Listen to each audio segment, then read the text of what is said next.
Hello दोस्तों, आज के इस वीडियो में मैं बात करने जा रहा हूँ लॉक्स, क्लॉक्स और पोर्टिको के बारे में, जो कि एक डिजिटल प्रिजर्वेशन इनिशिएटिव है। ओके, तो इस वीडियो को बिल्कुल लास्ट तक देखना और आई होप कि ये वीडियो आपको बिल्कुल समझ में आ जाएगा, ये टॉपिक बिल्कुल इजीली समझ में आ जाएगा।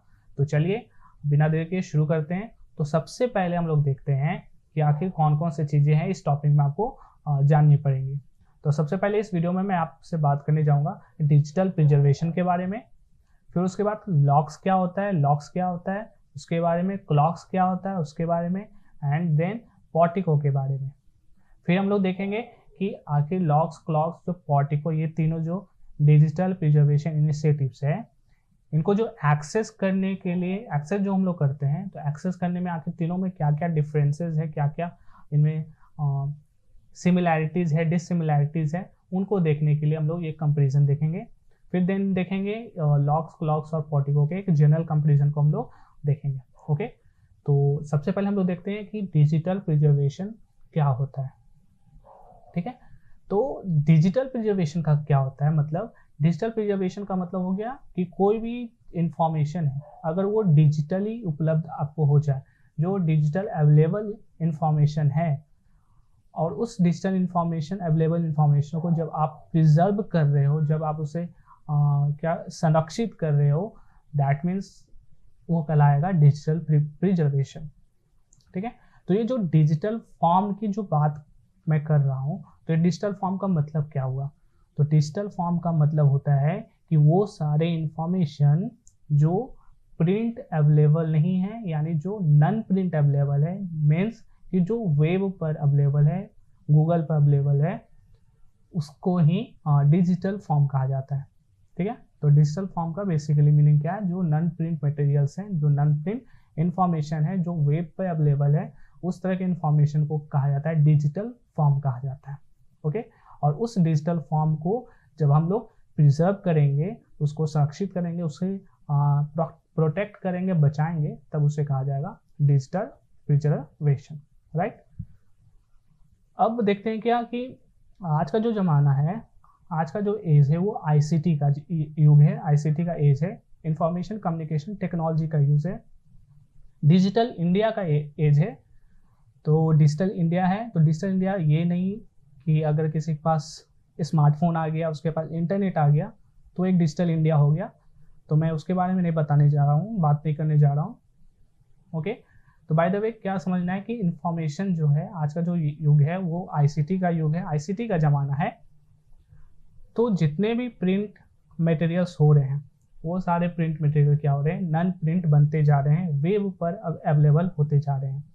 ठीक है, तो इसके कारण क्या हो रहा है कि जो सारे प्रिंट वाले मटेरियल है, वो अब नॉन प्रिंट की तरफ शिफ्ट हो रहे हैं, वेब की तरफ शिफ्ट हो रहे हैं।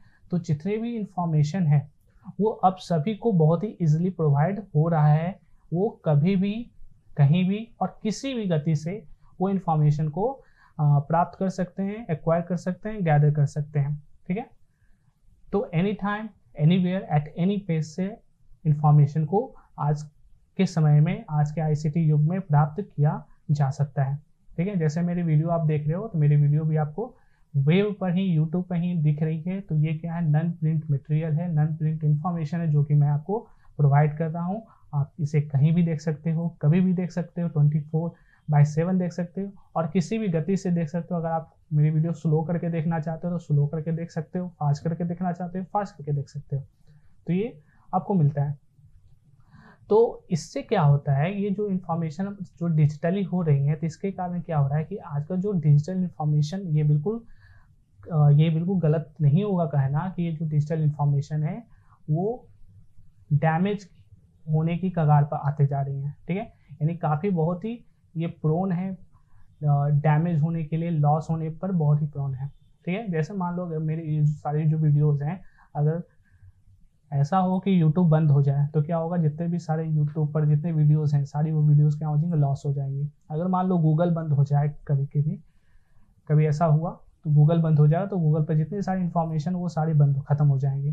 तो ये सारी चीज़ें होने का जो खतरा है वो हमेशा बना रहता है। ठीक है, प्रिंट मटेरियल जो होता है, बुक्स होती हैं, डॉक्यूमेंट्स जो होती हैं, वो या तो फट सकती हैं या तो गुम हो सकती हैं। उसे फिर जेरोक्स करके उसे फिर से प्रिजर्व किया जा सकता है, बट डिजिटल इंफॉर्मेशन है उसको डैमेज होने का जो चांसेस है वो बहुत ही ज़्यादा होता है।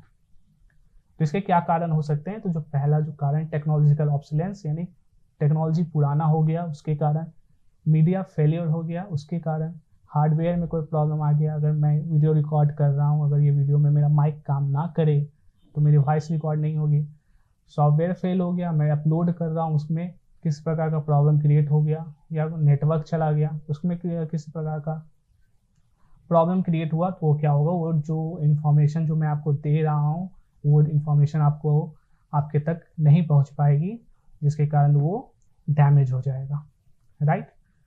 तो इसलिए जो डिजिटल इंफॉर्मेशन है वो काफ़ी प्रोन है, उसको डैमेज होने का खतरा, उसके लॉस होने का खतरा बहुत ही ज़्यादा होता है। अब ये जो इंफॉर्मेशन जो हमारा जो वेब पर है, जो हमारा डिजिटल फॉर्म में है, वो उसको प्रिजर्व करना बिल्कुल बहुत ही ज़रूरी है, क्योंकि जो आगे आने वाला जो जनरेशन है उन जनरेशन तक वो इंफॉर्मेशन पहुंच पाए, उसके लिए प्रिजर्वेशन बहुत ही ज़रूरी है।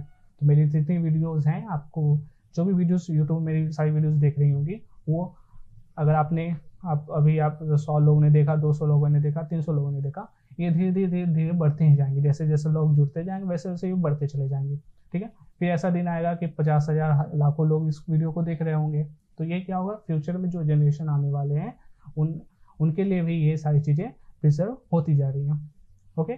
और अगर मैं गलत ना हो तो मैं आई थिंक कि ये मेरे भी जो वीडियोस है यूट्यूब पर, ये पहला ऐसा चैनल होगा जहाँ पर लाइब्रेरी साइंस का इतना सारा कंटेंट आपको देखने को मिल रहा होगा, ओके।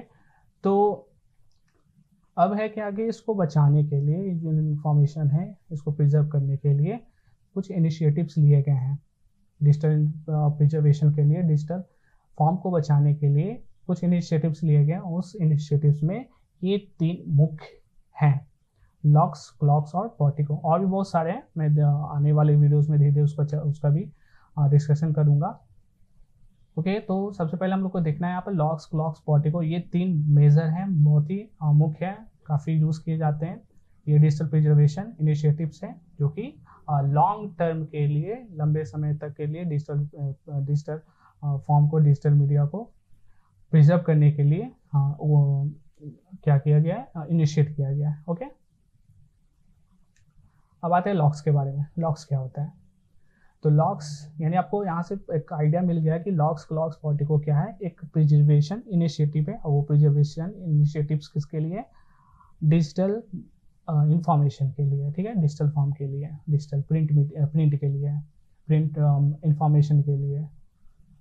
तो लॉक्स अब आते हैं, तो लॉक्स क्या होता है? तो लॉक्स का मतलब है lots of copies keep stuff safe.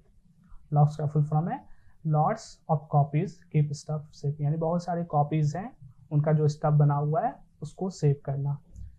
तो ये लॉक्स एक तरह का फ्री और ओपन सॉफ्टवेयर प्रोग्राम है जो कि स्टैनफोर्ड यूनिवर्सिटी के द्वारा किया गया, 1999 में बनाया गया है।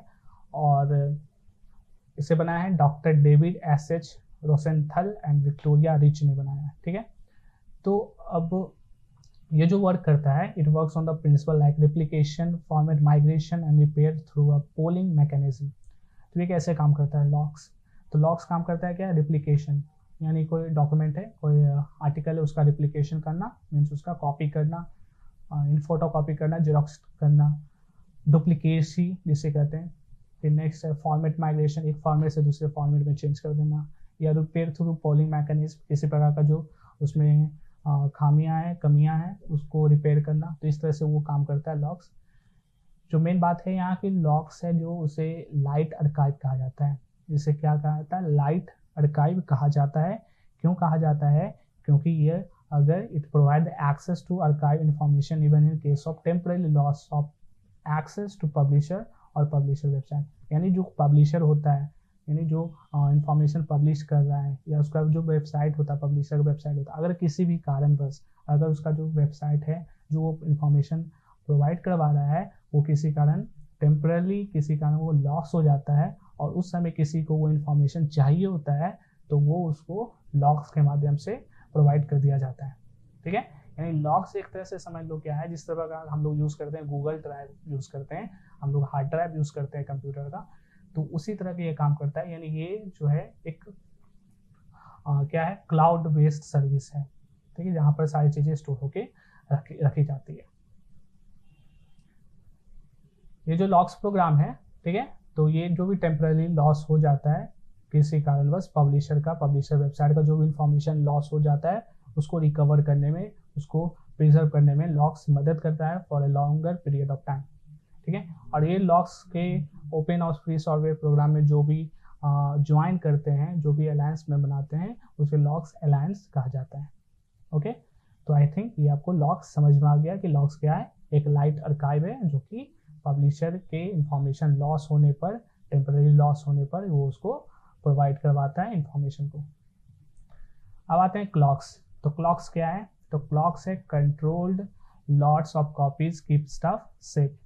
यानी ये क्लॉक्स, लॉक्स में सी आगे हम लोग ऐड करते हैं तो क्लॉक्स बन जाता है। और यानी ये एक स्टैंडर्ड फॉर्म है, एक नेक्स्ट लेवल का फॉर्म है लॉक्स का, control lots of copies keep stuff safe, जो कि 2006 में बनाया गया था। इसका काम क्या है? तो इसलिए लाइब्रेरीज को सपोर्ट करता है CLOCKSS to ensure the world's digital content is protected for future generation of researcher. जो भी रिसर्चर हैं उनके लिए, फ्यूचर जनरेशन के जो भी रिसर्चर हैं उनके लिए इंफॉर्मेशन को, डिजिटल कंटेंट के इंफॉर्मेशन को प्रिजर्व करने का काम करता है ये। और ये मेन इंपॉर्टेंट बात ये है कि ये जो क्लॉक्स है इसे डार्क आर्काइव कहा जाता है। डार्क आर्काइव कहा जाता है। क्यों कहा जाता है? क्योंकि ये जो होता है व्हेन पब्लिशर कंटेंट ट्रिगर्ड, यानी जब पब्लिशर के कंटेंट ट्रिगर करते हैं, मीन्स किसी कारणवश ये खतरे में पड़ जाते हैं, हजार्डस में पड़ जाते हैं, डिजास्टर किसी प्रकार का आ जाता है, तब उस समय ये लाइब्रेरीज को, रिसर्चर्स को बिना किसी चार्ज लिए ये जितने भी उस पब्लिशर से रिलेटेड उनके पास जितना भी इंफॉर्मेशन था वो सारी इंफॉर्मेशन को, सारे कंटेंट को, उस सारे कंटेंट को फ्री ऑफ कॉस्ट क्लॉक्स अपने होस्ट साइट पर किसी रिसर्चर को, किसी लाइब्रेरी को प्रोवाइड इसलिए कर देता है। और ये डार्क आर्काइव इसलिए क्योंकि ये काफ़ी लंबे समय तक और काफ़ी एक्सटेंशन फॉर्म में, यानी जितने भी इंफॉर्मेशन है, चाहे वो किसी भी प्रकार का इंफॉर्मेशन हो, चाहे वो वीडियो फॉर्म में हो, टेक्स्ट फॉर्म में हो, इमेज फॉर्म में हो, किसी भी फॉर्म में इंफॉर्मेशन है, उस इंफॉर्मेशन को काफ़ी लंबे समय तक ये स्टोर करके रखता है। ओके, तो अब बात आती है कि आखिर कौन सा ट्रिगर्ड होता है, यानी क्या डिजास्टर आ गया, क्या हजार्डस आ गया, क्या प्रॉब्लम आ गया जिसके कारण ये पब्लिशर का जो कंटेंट है वो अवेलेबल नहीं होता है, तब क्लॉक्स उसको अवेलेबल कराता है। तो सबसे पहला है क्या कि जो पब्लिशर नो लॉन्गर एग्जिस्ट। अगर मान लिया जाए किसी कारणवश पब्लिशर का जो दुकान है वो बंद हो गया, मतलब पब्लिशर अब इंफॉर्मेशन देना बंद कर दिया, किसी कारणवश वो अब इंफॉर्मेशन नहीं प्रोवाइड कर रहा है, तो उसके जो भी इंफॉर्मेशन जो पुराने वाले थे उन सारे पुराने वाले इंफॉर्मेशन को क्लॉक्स प्रोवाइड कर देगा। दूसरा क्या है कि when publisher stop publishing particular information, या कोई पब्लिशर है कि कोई किसी खास प्रकार का जो इन्फॉर्मेशन जो पहले देता था लेकिन अब नहीं दे रहा है, तो वो अब नहीं दे रहा है, तो जो पहले देता था अगर वो मुझे चाहिए तो वो कौन देगा? पब्लिशर नहीं दे रहा है, वो मुझे क्लॉक्स के माध्यम से मिल जाएगा। थर्ड आता है when publisher stop giving access to some or all back issue. कभी कभी ऐसा होता है पब्लिशर ने जो पुराने जो भी चीज़ वो पहले इन्फॉर्मेशन दे रहा होता है वो सारे इन्फॉर्मेशन को बंद कर देता है, अब नए तरह की इन्फॉर्मेशन देना शुरू कर दिया है, तो वो जो पुराने की जरूरत पड़ती है तो वो क्लॉक्स के माध्यम से आपको मिल जाएगी। नेक्स्ट है catastrophic and sustain failure of publisher delivery platform. किसी प्रकार का जो पब्लिशर है वो अपना इंफॉर्मेशन को जिस तरह से डिलीवर कर रहा है, अगर उसमें किस प्रकार की खामियां, कमियां, प्रॉब्लम क्रिएट होती हैं, देन आपको क्लॉक्स के माध्यम से वो आपको प्रोवाइड कर दी जाएगी। तो इस तरह से क्लॉक्स क्या कर रहा है कि जो भी इंफॉर्मेशन है, जो भी पब्लिशर का इंफॉर्मेशन है, उसको किसी प्रकार का अगर हजार्डस आता है, किसी प्रकार प्रॉब्लम आता है, अगर वो बंद हो जाता है या कोई इन्फॉर्मेशन देना से बंद कर देता है या कोई प्रॉब्लम क्रिएट होता है जिसके कारण वो इन्फॉर्मेशन अगर नहीं दे पा रहा है, तो क्लॉक्स के माध्यम से आपको इन्फॉर्मेशन मिल जाएगी। ओके, तो दोस्तों आज के वीडियो में इतना ही रखते हैं। आई होप कि आपको ये वीडियो बिल्कुल समझ में आया होगा। अगर नहीं समझ में आया तो मुझे कमेंट करना, या कुछ ज़्यादा ही समझ में नहीं आया है तो मुझे इंस्टाग्राम पर मैसेज करना।